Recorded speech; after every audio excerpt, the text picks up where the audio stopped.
Welcome, my name's Chris and you're watching The Hidden Self. Today we are going to look at a case study with a woman called Mary, and in the next couple of videos we're actually going to follow her life over the last 15 years because Mary had a fairly horrific upbringing, and what we want to try to do is put some real stories and some real tools around how we were able to make some radical changes with Mary that, quite frankly, were unconscious to me on how I was able to really help her, because Mary had been in and out of institutions. She had seen psychiatrists, psychologists, different therapies, and unfortunately nothing had worked for her. Now, I'm not saying that what I did was any better. It just seemed that what I was doing resonated or connected with her better than anything she had done. Now that kind of stumped me, because what I was doing was not conventional. I was doing more of kind of the spirit stuff around, trying to get her to understand that we are two parts of a body, that in fact our spirit and this physical body that we have are fundamentally two different things. And one of the concepts that really resonated was that, by making a 1 degree difference in your internal reality, in your spirit, had a massive difference in the way that her or our external reality changes, in the way that we perceive our external world. So, to be honest, I didn't know what I was kind of doing in that respect, because that's not your traditional method of psychology or cognitive behaviour therapy.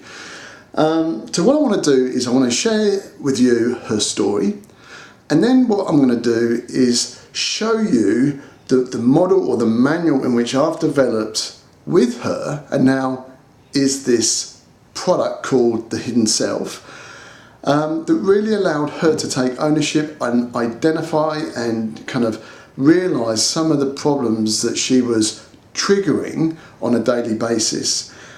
So the first obstacle that I want to focus on is why do we replay? Why do we replay? Why do we replay? Why do we replay our past in our lives today? Like, if we've experienced a really bad experience, a really painful experience, what is it about that painful experience that things that happen to us in our lives on a moment-to-moment basis might take us back into our history, and all of a sudden we're reacting to our past? And so that obstacle, that problem that we all face, seems to have different intensities for different people. People who have had sexual abuse or have had a rape in their life. These are horrific experiences that can kind of trigger people's past memories for them to start to reenact or relive that in today's world. So I really want to kind of drill down into that phenomena. Now, for Mary, I'm going to tell you her story. So for Mary, she was 27 when I met her 15 years ago. She had had a couple of relationships, but they all turned into fairly abusive ones. She had had 4 or 5 careers from memory, all resulting in her being sacked for aggressive behaviour. I met her in her 5th or 6th job or whatever it was, and she was just living a really, really painful life. And basically she was saying that, things would happen, that she would just go into this automatic behaviour, these kind of rages, and she didn't really understand why. So I'm going to take you back to Mary's upbringing. And this is a true story. This happened, and it's pretty horrific. So at the age of 6, her parents died, and she was placed in the care of her uncle. Now, her uncle was not a very nice man. So over a period of about a year, she would have certain rules forced upon her around her grades. Now this is a 6-7-year-old.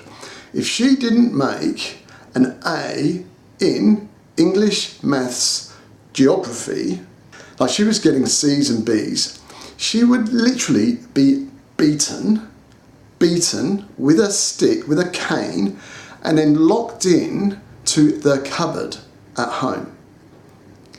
Now, over a period of time, she started to become more and more insular. And one of the things that she said was that she can remember her uncle and her stepmother constantly saying, why couldn't she be better? Why couldn't she be somebody that they could be proud of? And over a period of 4 or 5 years, she started to get in A's, but constantly she was being forced into situations where she was expected to achieve higher and higher and higher grades. And if she didn't, she was physically assaulted. Now, perversely, on her birthday, every year she was taken to a chain of restaurants called the Wimpy. It's a UK, I don't know if that exists anymore, and she was given like a birthday meal. And when she started to talk about that experience, you could see that that brought her a lot of joy, because that was the only joy that she had in her life at that time. And so when I was chatting to her, she talked about her boyfriends saying things like, you know, why haven't you done this? And as soon as the question why, it would trigger her past memories, and she would go into this kind of self-preservation mode, and she would then go out, and as she became more insular, the boyfriends would press her harder and harder for her to kind of reply or to, you know, to interact with them. And then when she was physically beaten by her boyfriends, she then became angry. Well, why wouldn't you be? But she wasn't angry at the person, she became angry at herself. So then she started doing self-harm. So during her career, a boss might ask her, you know, why was the report late? Why wasn't that done? Why wasn't X done? And that questioning reminded her of her step-parents, of the situation where she was forced into the cupboard at night and hours at end in a pitch-black environment where she was scared shitless.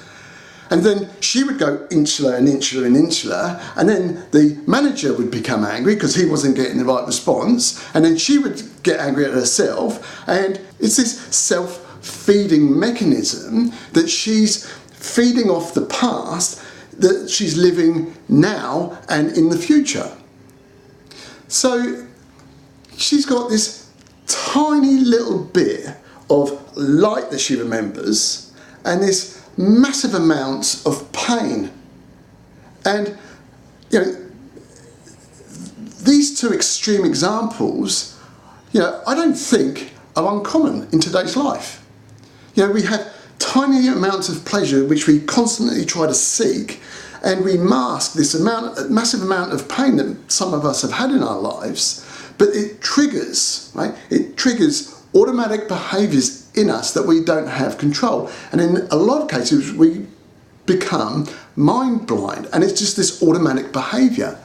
Now, the problem is that those automatic behaviours, those automatic conscious emotional kind of reactions that we have, they're not getting us to where we want to go in life. And it's by understanding that, you know, our spirit, our internal reality is the thing that's playing our reality that our physical body is responding to. And of course, you know, we are responding to an external reality that happened to us maybe 20, 30 years ago. But unless we understand the relationship between the spirit and the body, we can't make any changes. Now I'm going to say something that seems so simple on the outside, but it is the essence of what our life is about. For us to feel differently about ourselves, about our lives, about our future, about our relationships, about our careers, we have to see something different in us. Because that's different in us, that difference in our internal reality, that difference in our self-image, that's the thing that 1%, and that changes everything in how we relate to the external reality, the external world we live in. And I will show you over the next couple of videos how we did that with Mary and how she worked on that herself. And it's actually her example that led me to spend 15 years of my life in studying various aspects of science and arts and applied sciences to bring a program together that we can kind of see the mechanisms about why we become prisoners of our past, and what we can do about it to kind of liberate ourselves to live a more rewarding and fulfilling life.